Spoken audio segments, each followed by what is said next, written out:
Let me turn to presidential historian Craig Shirley.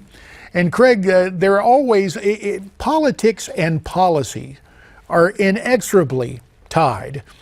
And we see the vacancy on the court. And the leading conservative jurist of our times is gone, in Antonin Scalia.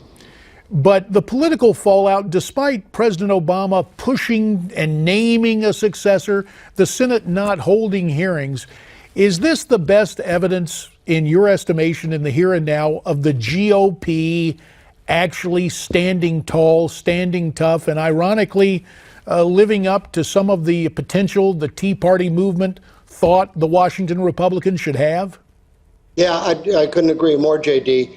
Look, we're in the final months of the Obama administration. His influence is winding down, his power is winding down, his philosophy is winding down, and this decision by the court is emblematic of the slow, dissolve of the Obama administration. This is clearly, you could hear the voice of the two people. The White House spokesman sounded very tentative and hesitant and defensive, and then the spokeswoman for the lawyer for Little Sisters of the Poor sounded very upbeat and very confident. So obviously, the Little Sisters of the Poor won, the Obama administration lost. It's both a policy victory for Little Sisters. It's also a political victory for the Tea Party and for the Republican Party, and probably for Donald Trump. Well, let's get back to the telephones at 1-877-Newsmax, and we head out west to San Jose, California. That's where Elizabeth calls us from. Hi, Elizabeth. Well, hi, Mr. Hayward. I'd like to make a comment on this woman thing that they're putting Donald Trump down for. That is so silly.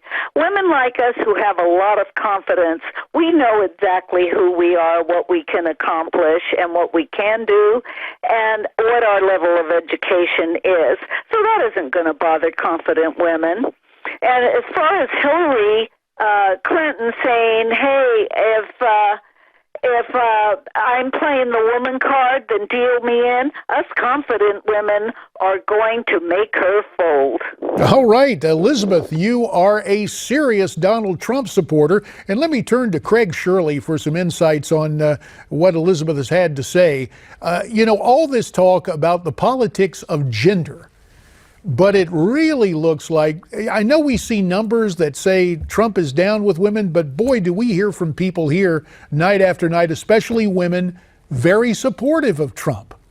Yes, and also I might add is that Trump is up substantially with men, so in theory at least it'd probably be a wash. I wouldn't discount the women's vote coming in stronger for Trump than is currently in polling. I think that a lot of women are frankly disgusted with Hillary Clinton or dismayed with Hillary Clinton. They don't like being pandered to. They don't like identity politics. And so I suspect that Trump will do better with women come November than the insiders and the elites currently think. You know, it's interesting you should mention that, Craig, because yet another California caller, Pete from Riverside, also sounds like he has a similar assessment of Hillary Clinton and her outreach. Pete, what's your concern about Mrs. Clinton? Hello? Do you hear me? Yes, we can hear you, Pete. Go ahead. It seems like she always goes to these black churches and rallies and gives somebody a nice big hug for a photo op, and then, maybe comes back in 4 more years when election time comes around. Don't they, get that they're being used? Can't they figure it out? Well, it is interesting to see, and of course, we saw footage earlier of Al Sharpton with Bernie Sanders and his wife, and of course, Hillary spoke at the National Action Network, sponsored by Reverend Al. But Craig Shirley, I think back, I guess it was in the 2008 campaign when Mrs. Clinton went to a black church in Alabama and affected that false Southern accent. I ain't in no ways tired, and it just came off as so insincere. I guess she started dropping her G's. Yep, she got that going again. I wonder, do you think, as Pete says, do you think the minority community is going to pick up on this? And will we see a change? Will Trump have an appeal that the dominant media culture ignores or thinks doesn't exist? We've got about 40 seconds for your answer, Craig. I really do. I think he needs to take it to Wall Street and the banks more, JD, by completing the populist message.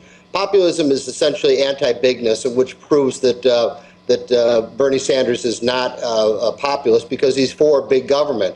Populism, like I said before, is very much similar to conservatism, and it's based on individual and small power structures. So what Donald Trump needs to do, I think, is take it more to Wall Street and the banks to make his case to disaffected Democrats and independents and all Republicans. Craig Shirley, we will take your analysis to the bank, so to speak. As always, we thank you for your time Skyping in tonight from Northern Virginia. What do you think? We'd love to hear from you. A reminder, our phones are open at 1-877-NEWSMAX, 877-639-7629. And you also see how to reach us via internet and Twitter. Back with more on Trump and women after this.